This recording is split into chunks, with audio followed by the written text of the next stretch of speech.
Windows es un sistema operativo con una larga historia por detrás. Ha pasado por una montaña rusa de altibajos. Introdujo características que todos amaban, las quitó, luego las volvió a agregar, sacó versiones pesadas, versiones relativamente ligeras, volvió a sacar versiones pesadas. Aún así no ha dejado de ser el sistema operativo más usado en el escritorio. En la actualidad a muchos les agrada el nuevo Microsoft de Satya Nadella y el rumbo al que está llevando el sistema. Pero hay ciertos detalles que aún así no se han logrado resolver, cosas que le faltan a Windows y otros en los que incluso fue quizás empeorando en lugar de mejorar. En este video veremos 4 aspectos importantes en los que el señor Tutos PC considera que sería ideal incorporar o mejorar en Windows.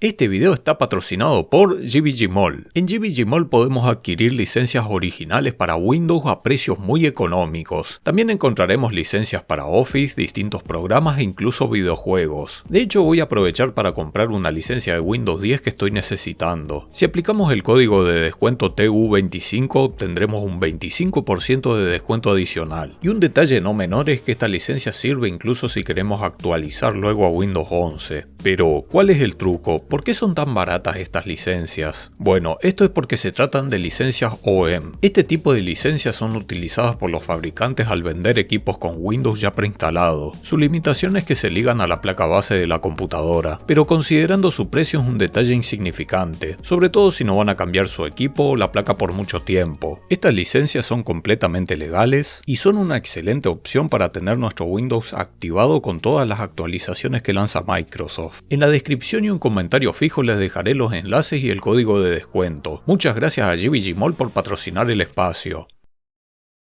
El primer aspecto que veremos es acerca del rendimiento. Desde hace mucho tiempo el consumo de recursos en Windows ha sido un tema de preocupación para varios usuarios. Hubo versiones en las que Microsoft ha hecho un buen trabajo, pero desde Windows 11 este tema ha tomado mayor relevancia nuevamente. Ahora, vale aclarar que Windows suele funcionar bien en equipos nuevos que pasen los requisitos mínimos, pero con la llegada de una nueva versión esto es un lujo que muchos no pueden permitirse. Suele ser un problema sobre todo en países en vías de desarrollo donde una computadora de gama baja puede ser un sueldo entero e incluso más. Pero no es la idea del video irnos por ese lado. La cuestión es que si lo comparamos con otro sistema como puede ser una distribución de Linux top como Ubuntu, Linux Mint o Fedora, la diferencia es notable. Por esta situación algunos recurren también a los Windows modificados, o hasta incluso crear sus propias versiones modificadas con herramientas oficiales para aligerar la carga en la memoria RAM y el procesador, lo cual es un trabajo más tedioso pero también más seguro que recurrir a una versión modificada por un tercero. Dado el caso, sería interesante que Microsoft creara una edición Lite oficial para Windows. Sería beneficioso para aquellos usuarios que busquen esta opción. Si una persona con los conocimientos puede hacerlo, pues Microsoft también. Las versiones LTSC o LTSB no son versiones enfocadas en ser ligeras, a diferencia de lo que muchos dicen. Ni siquiera están destinadas al usuario hogareño, sino que son versiones para empresas. Lo más parecido puede llegar a ser la versión de Windows 11 SE, pero este se enfoca más al ámbito educativo y solo está disponible para los equipos nuevos de bajas especificaciones que ya lo traen instalado. No es que podamos instalarlo en cualquier PC, es casi como un competidor de las Chromebooks. Un Windows Lite sería algo posible en la práctica y suena lindo para el usuario, pero aunque sea algo que se anhela bastante, también voy a dar las razones por las que esto quizás no va más allá de ser el sueño de muchos. Hay que ser realistas ya que los problemas no son pocos. Una razón es el exceso de versiones. Este fue un error en Windows XP en el que hubo tantas versiones que solo confundía más a los usuarios. Otra razón es que generaría un problema estructural. ¿Qué funcionaría en una versión Lite y qué no? ¿Qué componentes deberían limitarse?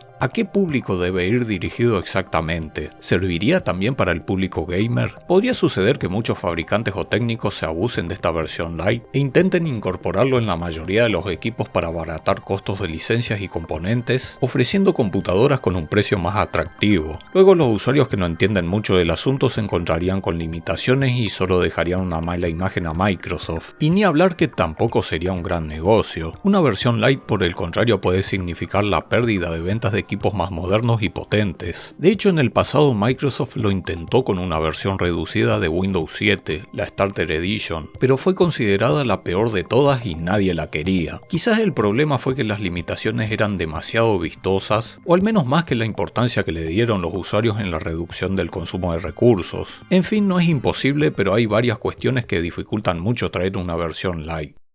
El segundo punto es un sistema de extensiones. Desde hace tiempo Microsoft viene quitando opciones en Windows, y esto no es precisamente malo. El sistema se renueva y hay que limpiar opciones que quizás ya no sirven o no tengan sentido, pero hay cosas en las que se le fue bastante la mano, como el nuevo menú y la barra de tareas de Windows 11, las cuales son ridículamente limitadas. Se perdieron funciones como crear accesos arrastrando aplicaciones, al inicio ni siquiera era posible crear categorías en el menú, y la barra no se puede redimensionar ni cambiar de lugar. Todo esto se debió a que fueron reescritos completamente. Microsoft escuchó a los usuarios y fue agregando muchas cosas con las actualizaciones, pero falta y falta mucho. No todo se agrega de la noche a la mañana o al menos sin funcionar mal. Al mismo tiempo hay cosas de más y ni siquiera tenemos la opción de quitarlas. A mí, por ejemplo, me encanta tener el indicador del estado del tiempo en la barra de tareas, pero esto de los widgets no me interesa para nada y no se pueden quitar. Solo podemos indicar que no tenemos interés en ciertos temas o bloquear ciertas fuentes, pero es inútil, siempre aparecen más cosas que no nos interesan. Me cansé de indicar que no me interesa el contenido de política, o que algún famoso que ni me importa se compró un perro nuevo. Muchas de estas cosas podrían resolverse si hubiera un sistema de extensiones en Windows. Extensiones como las que podemos integrar en los navegadores web, o incluso en distribuciones con GNOME como Ubuntu. Imagínense extensiones que nos permitan cambiar el menú inicio, bloquear ciertos aspectos que no nos gusten o agreguen funciones al escritorio. Si bien hay programas que hacen este tipo de cosas o modificaciones para Windows, algunos de estos se pueden encontrar incluso en la Microsoft Store. Los programas que hacen modificaciones en el sistema operativo suelen tener muchos problemas de inestabilidad. He probado varios que tienen errores y crashean de la nada. Recuerdo que en Windows 8 había una muy popular llamada Classic Start que permitía devolvernos el viejo menú inicio. Luego de años el autor abandonó el proyecto y liberó el código comentando que mantenerlo era un trabajo más tedioso de lo que parecía. Windows recibe actualizaciones con mucha frecuencia, cualquier cambio mínimo afectaba y rompía de alguna manera el programa. Era necesario hacerle un mantenimiento constante. Estos programas lo que hacen es actuar como una capa por encima del sistema. Para que tengan efecto necesitan ejecutarse en segundo plano junto con Windows. Esto no es ideal tampoco. Con un sistema de extensiones Microsoft podría centralizar este tipo de programas y al mismo tiempo podrían facilitar herramientas a los desarrolladores para crearlas o mantenerlas. De esta manera la empresa podría darle cierto apoyo.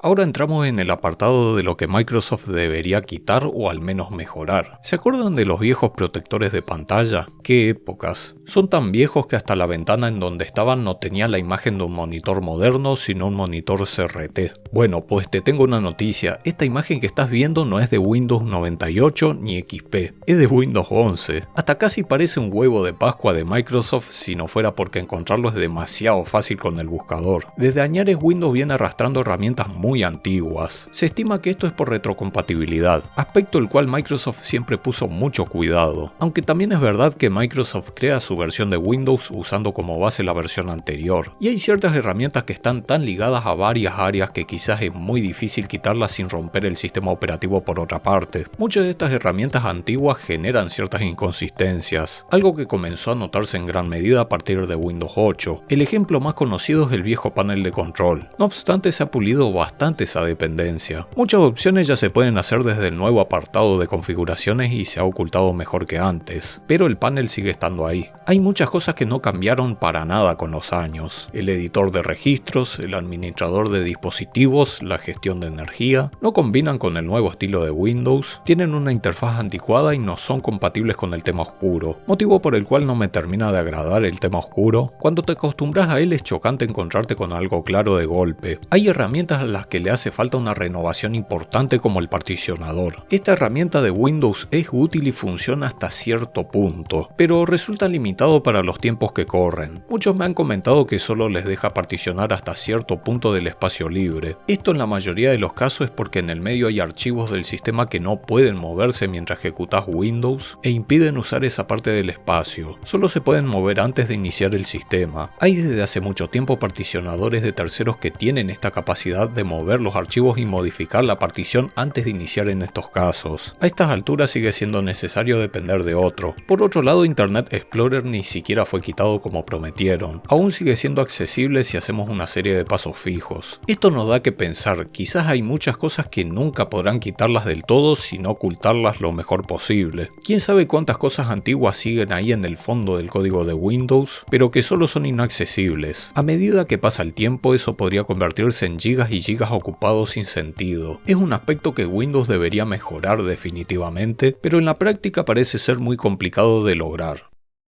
El tema del bloatware, aquellos programas que ya vienen instalados en el sistema operativo y están de más para ocupar espacio, pero no son precisamente útiles para uno. Sean programas de Microsoft u otras empresas, el bloatware está más presente que antes en las últimas versiones de Windows. Redes sociales que no todos usan, juegos de la Microsoft Store o exceso de herramientas. Podrá parecer un problema de primer mundo, pero ¿por qué razón Windows 11 viene con 3 reproductores de video? No uno, 3. Y si sumamos el visor de imágenes que también sirve para reproducir videos, son 4. Puede ser comprensible que por retrocompatibilidad incluyan todavía el más antiguo, pero ¿es necesario que haya 4? El problema no queda solamente ahí, que a lo sumo no es tan grave. Desinstalás lo que no querés y listo. El tema está también en la posibilidad de desinstalarlas cuando se trata de los programas de Microsoft. Edge, OneDrive, Cortana que ya está muriendo y jamás funcionó en mi región, pero ahí está como diciendo, hola, solo estoy de adorno en el menú. En el caso de Edge es comprensible que quizás por una cuestión técnica en la programación no es posible desinstalarlo sin romper algo, pero Windows tampoco nos da esa posibilidad de deshabilitarlo u ocultarlo como si nos permite hacer Android. Y ojo, no digo que Edge y OneDrive sean malos, considero que ambos son muy buenos aunque mi navegador actual sea Firefox. La cuestión es la libertad que tenés en el sistema. Si nuevamente hacemos una comparativa entre Windows y GNU Linux, Linux nos permite desinstalar lo que queramos, no hay restricciones para esto. Aquí somos verdaderos dueños del sistema operativo, pero en Windows si queremos desinstalar determinados programas y en algunos casos solo llegar a ocultarlos, debemos recurrir a herramientas de terceros, las cuales debemos darle permisos de administrador y esto tiene sus riesgos. Son aspectos que Microsoft podría mejorar en Windows aunque hablemos de software privativo. ¿Qué otra cosa crees que hace falta o sería ideal mejorar en Windows? Coloca tu respuesta en los comentarios. Te dejaré un video muy interesante acerca de secretos y curiosidades descubiertas en Windows. Déjame tu me gusta, suscríbete y activa la campanita. Muchísimas gracias a los donadores y nos vemos la próxima. Hasta luego.